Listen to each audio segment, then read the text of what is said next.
l'école du jeu, en partenariat avec la boutique L'Imaginaire. Au-delà de vos attentes.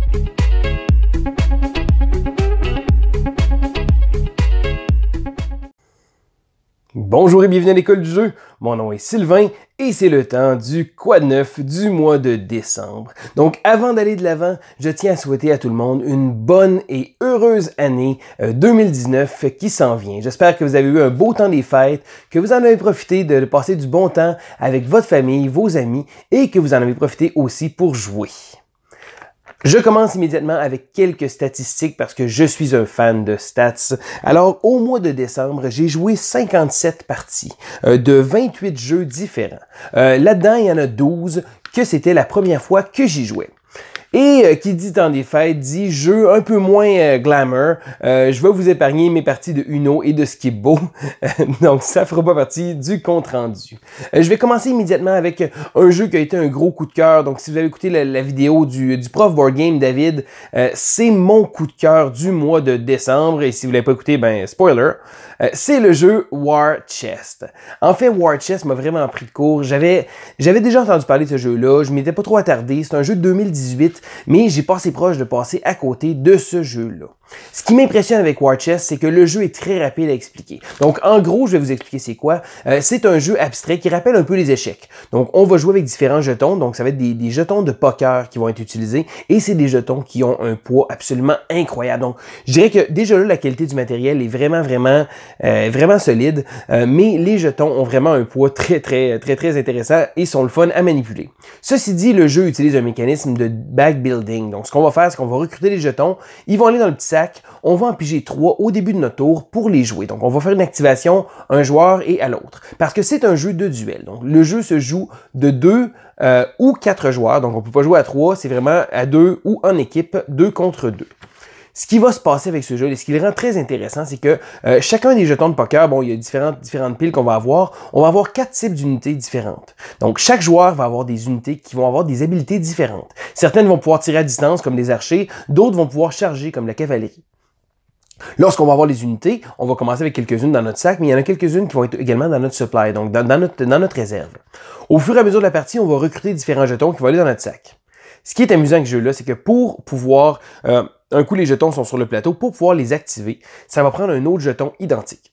Et lorsque les jetons vont périr au combat, donc quand on va aller voir les affrontements, les jetons vont retourner à la boîte. Donc on est très limité dans la quantité de jetons qu'on va avoir et ça va amener des décisions techniques absolument incroyables. Le fait qu'il faut également piger le bon jeton au bon moment pour pouvoir le défausser, pour pouvoir réaliser une attaque ou se déplacer, va vraiment rajouter une couche par-dessus et ça transforme War Chest en un jeu vraiment complet. Donc oui, il y a une petite part de hasard, mais il y a vraiment également une bonne partie de tactique et le jeu est renouvelable, c'est incroyable. Le jeu a une possibilité d'extension éventuellement. Là, je ne sais pas s'il y en a qui sont en développement, mais sérieusement, il y a possibilité de pouvoir en faire beaucoup. Le jeu, comme j'expliquais, est simple à comprendre et un énorme coup de cœur pour moi. Et le jeu va se dresser dans la liste de mes jeux favoris de 2018.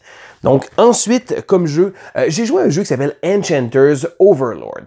Ça, c'est un Kickstarter que j'ai reçu. La prémisse du jeu est intéressante. Bon, on va forger des objets pour pouvoir vaincre des monstres, etc. En réalité, le jeu est très simple. Mais pour une raison, j'ai de la misère à mettre le doigt dessus, le jeu me plaît beaucoup. Donc je sais que mécaniquement, le jeu est pas très solide. C'est assez simple, on a une rivière de cartes, on va jouer des petits cristaux pour pouvoir recruter des cartes ou vaincre des monstres. Et quand on va recruter des cartes, on va toujours avoir un objet et un enchantement. Donc quand on va les placer un par-dessus l'autre. On a un petit côté de placement de cartes qui est intéressant. Mais ultimement, on va forger des objets. Une épée de feu qui va se transformer en bouclier de feu, en bouclier d'acide, et etc. comme ça.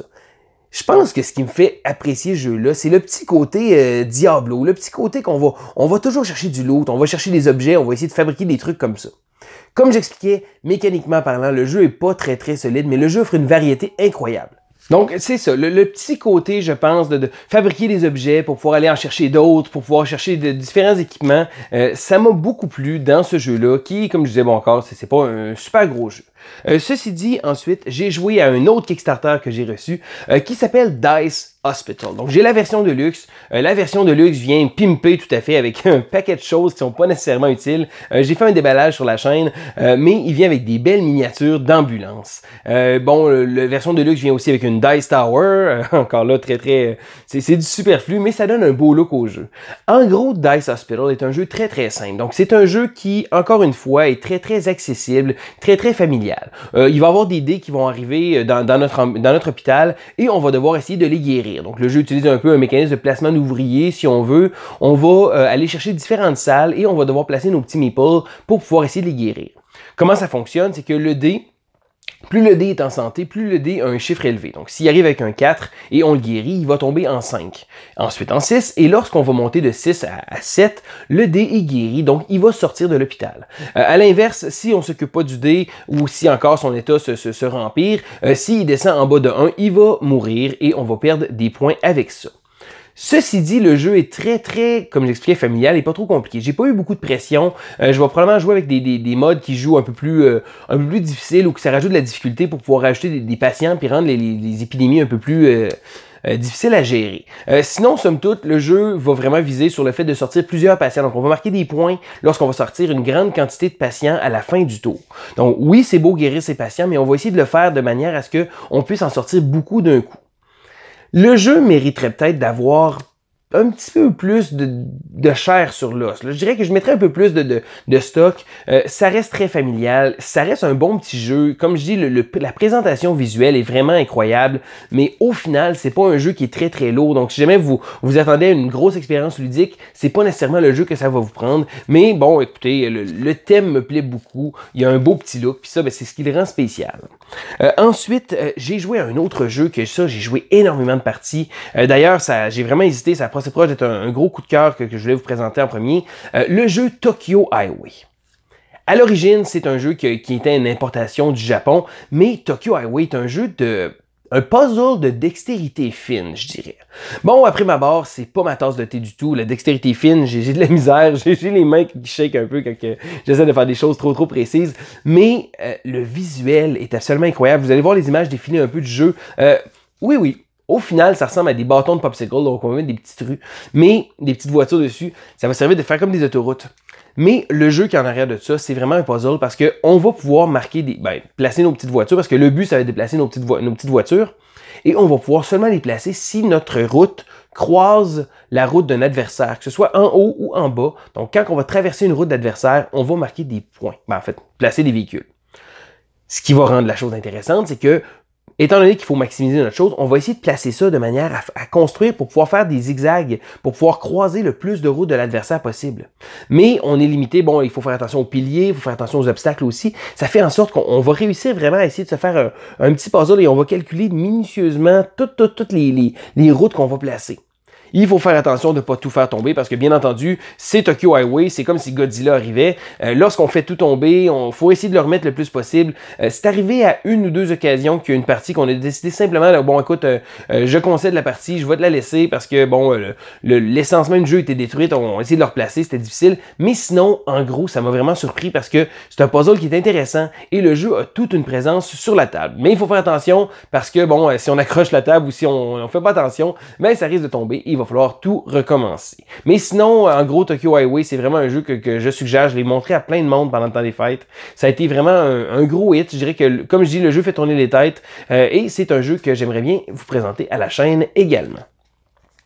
Et si je continue aussi avec les jeux que j'ai joués une seule partie d'un autre Kickstarter que j'ai reçu, pas encore assez pour pouvoir me faire une idée. J'ai bien hâte de pouvoir y jouer un peu plus pour vous en parler plus en détail, mais c'est le jeu City of Gears de Grey Fox Games. Encore là, un petit côté backbuilding, on va piger des engrenages, des gears, on va placer, il y a une côté gestion de ressources, on va avoir des dés qui vont générer des ressources, il va falloir se déplacer, contrôler des territoires avec nos petits robots, placer des engrenages qui vont faire des liens, des jonctions, essayer de créer une petite machine, donc un petit côté engine building. C'est plein de petits mécanismes que j'aime beaucoup. J'ai pas encore assez joué au jeu, mais je trouve que le jeu, encore là, il y a une belle présentation visuelle. C'est un jeu qui date de plusieurs années, mais il n'avait pas été réédité vraiment. Le jeu avait pas eu une grosse distribution, mais là, avec la nouvelle version de Grey Fox Games qui est passée par Kickstarter, eh bien, je dirais que c'est un jeu que j'ai bien hâte d'essayer pour pouvoir vous en parler plus en détail. J'ai aussi joué à un gros boss. Je sais que les autres gars de l'école du jeu ont vraiment trippé sur ce jeu-là. C'est un jeu qui est dans le top de plusieurs personnes de l'année. C'est le jeu Teotihuacan. Bon, encore là, les gens ils s'amusent à massacrer un peu son nom. On va l'appeler Théo. Donc, Théo, c'est le successeur spirituel du jeu de Tzolk'in, le calendrier Maya. Donc, c'est un jeu qui est désigné par la troupe des Italiens, on va les appeler comme ça, parce qu'ils bon, ils s'entremêlent souvent. Beaucoup de designers italiens qui font des excellents jeux. Lorenzo, Gran Ostria Hotel, ils en ont sorti une panoplie de ces temps-ci. Ils sont vraiment en vogue, avec Coimbra aussi, sont vraiment en vogue. Dans Teotihuacan, on va placer on va essayer de construire une pyramide, mais il va y avoir un mécanisme de dés qui va se faire. Donc, on va tourner autour du plateau de jeu pour pouvoir réaliser différentes actions. Le jeu est bien pensé, le jeu offre une variété aussi. Je dirais que c'est un gros point fort du jeu, c'est le côté rejouabilité. Donc, il y a plusieurs façons de commencer la partie, plusieurs différents sets de tuiles qu'il va pouvoir y avoir.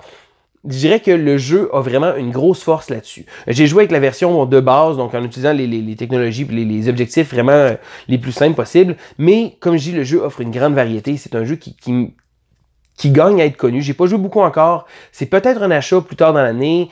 Qui le sait, là, j'ai beaucoup de jeux à jouer, mais c'est un jeu qui m'a intéressé. Ceci dit, après avoir joué à Teotihuacan, j'avais très envie de rejouer à Tzolk'in, le calendrier Maya. Pour ceux qui ne le connaissent pas, le design date déjà de quelques années. Bon, c'est certain que, bon, avec la chaîne, si on veut, on a le Cult of the New, on aime ça parler des nouvelles choses, les nouveaux jeux qui arrivent, les nouvelles tendances. On est souvent à l'affût de tout ce qui est nouveau, mais de temps à autre, ça fait du bien de retourner à des jeux qui ont déjà quelques années, mais qui ont fait tout un buzz. À sa sortie, Tzolk'in est un jeu vraiment révolutionnaire. Il y a le côté des engrenages, donc on va placer, comment ça fonctionne sur le placement d'ouvriers, et on va placer nos ouvriers sur les engrenages. À chaque tour, les engrenages vont tourner, et l'ouvrier va avancer. Ceci dit, plus l'ouvrier va être rendu loin dans l'engrenage, plus il va avoir une action qui va être bonne. Donc ça se peut qu'au départ, ça donne quelques maïs, qui soit une des ressources principales du jeu, mais plus ça va avancer, et plus il va obtenir de maïs. Le hic, c'est qu'à notre tour, on peut placer autant d'ouvriers qu'on veut sur les gears. À l'instar, si on veut, on peut également enlever autant d'ouvriers qu'on le veut. Mais on ne peut pas faire les deux. Ça veut dire que si on les place toutes, le tour d'après, ils vont avancer, il va falloir absolument en retirer un. On va essayer de gérer nos ouvriers avec le côté en plus, le côté du temps. Donc, plus on va attendre avec notre ouvrier, donc ça va être de gérer sa stratégie comme ça. Le jeu offre beaucoup de façons de faire des points. Le jeu est très intéressant. Je trouve que c'est un jeu, c'est jamais facile parce qu'on peut pas tout faire. Notre stratégie va souvent tomber à l'eau. Bon, c'est surtout quand on joue pas souvent ce jeu-là ou quand on le découvre. On essaye de faire du mieux qu'on peut. Bon, certains joueurs experts vont dire que les stratégies qui sont dominantes. Moi, personnellement, j'ai peut-être une dizaine de parties de jouer et souvent, j'essaie de mon mieux. Je dirais que je vise pas une stratégie en particulier. J'essaie de me faire un plan de match, mais souvent, mon plan de match va prendre le bord et je vais essayer de devoir m'ajuster avec la réalité des choses. C'est un jeu qui est excellent. Comme j'expliquais, c'est un placement d'ouvriers qui utilise ça de manière absolument géniale. Donc, le fait d'utiliser le temps est quelque chose qu'il n'y a pas beaucoup de jeux qui ont fait. Et c'est pour ça que Tzolk'in reste un gros coup de cœur pour moi et un jeu qui va rester dans ma collection. Je continue avec O. Et cette fois-ci, c'est un gros jeu. Donc, des amis de Victoriaville, Marco et Pierre-Olivier sont descendus ici à Québec pour me présenter Too Many Bones. Bon. Avant d'y jouer, je savais pas grand-chose du jeu. En fait, je sais que c'est un jeu à distribution limitée qui coûtait très cher et que je devais probablement me tenir loin si je voulais pas tomber sous le charme de ce jeu-là. Ceci dit, quand ils m'ont offert la possibilité de pouvoir y jouer, j'étais bien emballé. Je me suis mis à renseigner un peu plus et je me suis rendu compte que ça allait être probablement bien dans mes cordes. Bon, il faut que je fasse attention. Le kit auquel que j'ai joué, c'est un gros kit qui est vraiment avec toutes les extensions, toutes les add-ons, les jetons plus gros, les différents personnages. Donc, j'ai été gâté et pas à peu près. Ceci dit, Too Many Bones est vraiment un jeu impressionnant. Donc, on va jouer un personnage avec un mécanisme, on va placer des dés, différentes technologies, donc on va construire un personnage. Les personnages se jouent de manière tout à fait différente, donc chacun des différents personnages du jeu a vraiment un concept complètement différent. Moi, je jouais Gasket, qui est comme un robot, donc j'utilisais mes dés, je pouvais utiliser beaucoup d'actions, mais je devais avoir géré ma vapeur, comme pour faire travailler le robot. J'ai vraiment bien apprécié le jeu et au final, le jeu, comme j'expliquais, bon, il y a une technologie qui se fait, mais ça va être des combats qu'on va faire contre différents adversaires. Le système de combat est tellement ingénieux. C'est un combat tactique, donc les unités vont être placées avec justement des jetons de poker, donc des beaux gros jetons épais. Ils vont servir de justement les points de vie qui vont être, si on veut, stacker, donc empilés un par-dessus l'autre. Et le jeu est un design absolument brillant. C'est un jeu que, je sais pas si c'est le genre de choses qui pourrait sortir souvent, mais je tiens à dire que le design est vraiment bien fait. Le combat tactique, au départ, on jouait, puis j'étais comme, bon, ok, ça a l'air un peu simpliste, il me semble qu'on a de la facilité, là. Mais plus ça va, plus le challenge devient grand et la manière qu'on va construire notre personnage, donc on va développer notre personnage, donc c'est différents arbres de technologie, si on veut, qu'on va pouvoir choisir. Et sérieusement, c'est un jeu que je pourrais rejouer et rejouer et rejouer. Malheureusement, bon, je sais pas s'il va être dans ma collection, c'est Chip Theory Games qui fait ce jeu-là. Il est en vente sur leur site web. Je sais qu'avec le pledge de Cloudspire qu'il y a eu récemment sur Kickstarter, il y a une nouvelle possibilité de pouvoir obtenir le jeu Too Many Bones. Mais en tout cas, si jamais vous êtes sur le bord de l'obtenir, sérieusement, c'est un excellent jeu. Je vous donne 2 pouces en l'air parce que c'est vraiment tout un chef-d'œuvre et ça gagne à être connu. Ensuite, on va continuer. Eh oui, j'ai joué à un jeu qui, le thème me plaisait énormément. Le jeu n'a pas eu des critiques très élogieuses. Bon, ok.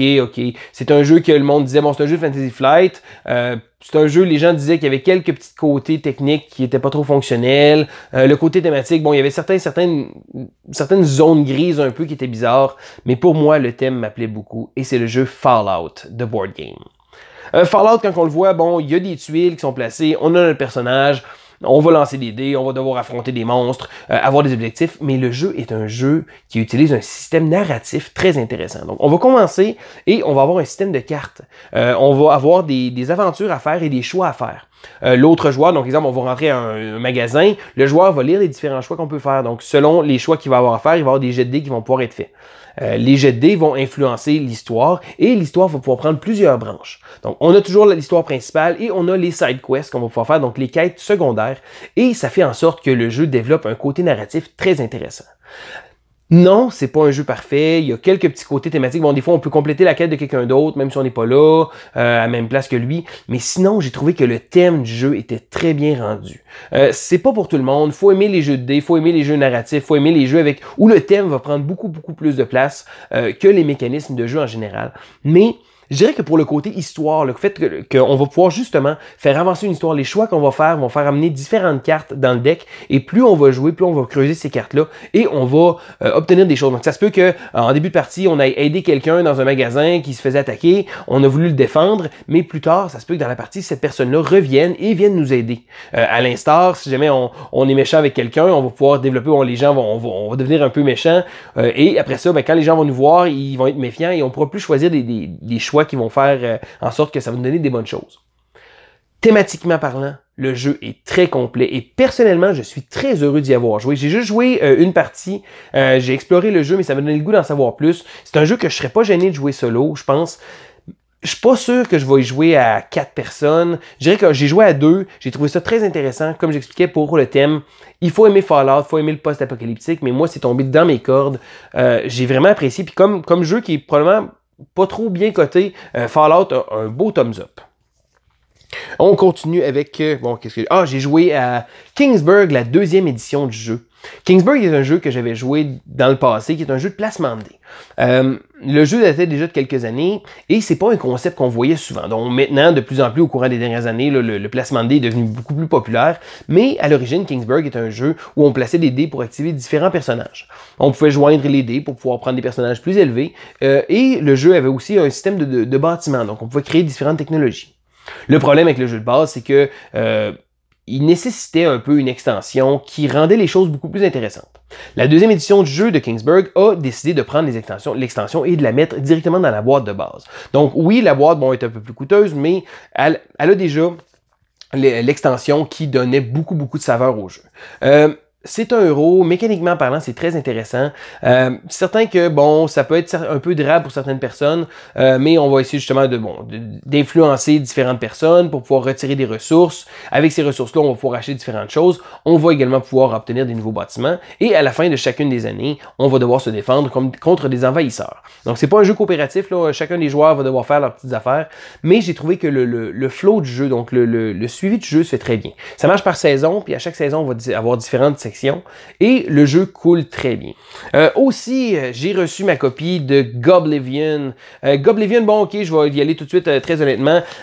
J'ai couvert le projet Kickstarter. À l'origine, le designer, Jean-François Gauthier, m'avait approché pour pouvoir travailler avec son jeu, pouvoir le présenter. Je m'étais informé un peu sur le jeu, j'avais trouvé ça intéressant. On avait discuté beaucoup pendant la campagne Kickstarter. J'ai trouvé ça très intéressant. Je me suis impliqué beaucoup dans cette campagne-là. Et à la suite de ça, Jean-François est devenu, par la suite des choses, un ami, donc un ami à moi. Et j'ai reçu finalement ma copie Kickstarter du jeu Goblivion. Goblivion, pour ceux qui ne le savent pas, c'est un jeu de Tower Defense qui se joue solo ou à 2 joueurs. Personnellement, c'est un jeu que je joue toujours en solo. C'est un challenge très très intéressant. Je dirais que le jeu est un peu... on le compare souvent à ça, c'est pas nécessairement la même chose, là, mais ça me fait penser un peu à Vendredi, donc le jeu Friday de Freedom and Freeze, qui est un jeu solitaire très très difficile. Goblivion me donne ce feeling-là, mais avec un beau thème. Bon, les illustrations sont vraiment géniales, c'est Jeff qui fait ça. Illustration, le design du jeu, c'est un jeu très difficile, mais moi, personnellement, j'aime ça, un bon challenge. J'ai joué beaucoup de parties, j'ai passé proche de gagner quelques fois, mais j'aime vraiment ça, je trouve ça stimulant. Le jeu est rapide à sortir, rapide à comprendre aussi. C'est vraiment un tower defense, on va se faire attaquer par différents ordres de gobelins et de trolls. On va devoir essayer de survivre, que notre château survive. Il y a un mécanisme de deck building, donc on va recruter différentes unités, mais de la manière que ça va jouer, on va jouer nos unités et on va devoir toujours réussir à avoir un certain nombre de valeurs de combat pour recruter ou encore pour vaincre des ennemis. Le jeu se joue rapidement, souvent on va perdre aussi très rapidement, mais je trouve ça le fun parce qu'après avoir perdu, j'ai juste le goût de recommencer, puis on réessaye, puis on essaie une nouvelle stratégie. Ceci dit, malgré le fait que Jeff est un ami à moi, je trouve le jeu excellent et malgré tout, je suis pas nécessairement biaisé, je suis vraiment heureux de pouvoir dire que c'est un très bon jeu. Puis si vous aimez les jeux solo, c'est vraiment un jeu qui gagne à être découvert. Ensuite, bon, je pense que j'ai pas mal parlé des jeux que je voulais discuter. Bon, j'en ai tellement anyway de toute façon à parler. Maintenant, écoute, à venir à la chaîne. Bon, chaque mois, j'essaie de me faire une idée, de dire qu'est-ce que je vais vous présenter à la chaîne ce mois-ci. Des fois, c'est difficile, on manque de temps. J'aimerais tellement ça vous présenter une panoplie de jeux. Au final, c'est pas toujours facile, mais je vais essayer de tenir rigueur ce mois-ci avec différents petits jeux que j'ai joués énormément pendant le temps des fêtes. Surtout pendant, justement, le mois de décembre. Le jeu de Climbers. Le jeu de Climbers est un jeu absolument génial et sérieusement, restez à l'affût dans vraiment pas longtemps, je vais vous présenter ce jeu-là parce que je veux vraiment vous le faire découvrir. Il y a aussi, bon, comme je vous ai parlé déjà, le jeu Tokyo Highway, qui est un autre jeu qui m'a vraiment impressionné, que je veux vous parler. Des petits jeux qui sont rapides à jouer, qui sont peut-être abstraits aussi, mais qui sont vraiment le fun. Même chose avec, bon, War Chest, encore là, mon gros coup de cœur, ben pourquoi pas. Ce mois-ci, je vais essayer de me donner là, pour essayer de faire vous présenter ces 3 jeux-là. Je vais peut-être essayer, je vais voir comment ça va à la fin du mois. Peut-être que je vais vous sortir une petite critique express. Ça fait longtemps que j'en ai pas fait une. Je sais pas encore qu'est-ce que je vais vous présenter. J'hésitais entre le jeu Sight, que j'ai joué, bon, encore quelques parties récemment avec les extensions. Je pense que j'ai peut-être pas envie de tomber dans toutes les règles, mais j'aurais peut-être envie de vous présenter une petite critique express. Ça ou encore le jeu Super Dungeon Explorer, un jeu Ameritrash, on va brasser des dés avec des petits bonhommes. Un autre type de jeu que j'apprécie beaucoup. Puis ça fait déjà, je pense qu'il y a déjà 2 mois que j'en parle, que je me dis que j'aimerais bien faire. Bon, sinon aussi, qu'est-ce que j'ai prévu à la chaîne? Je vais peut-être concocter un petit top 6 pour vous autres. Un petit top 6 un peu différent. Là, récemment, bon, je faisais une rotation dans la collection, puis ça m'a fait penser à différentes choses. Donc, on va s'en reparler là-dessus. Bon, ça fait le tour de mon quad 9. Je pense que j'ai assez parlé comme ça. Donc, ben, n'hésitez pas. Comme je vous dis à l'habitude, si vous n'êtes pas abonné à la chaîne, abonnez-vous. Ça fait toute la différence, sérieusement, de voir le support que les gens ont. Un petit pouce en l'air, c'est toujours apprécié. Marquez des commentaires. À quoi vous avez joué? Qu'est-ce que vous avez aimé? Est-ce qu'il y a des jeux dans ceux-là que je vous ai parlé qui vous intriguent plus que les autres? N'hésitez pas à marquer des petits commentaires. Puis, ben, on va vous répondre le plus rapidement possible. Donc, sur ce, c'était Sylvain pour l'École du jeu. Et on se dit à la prochaine.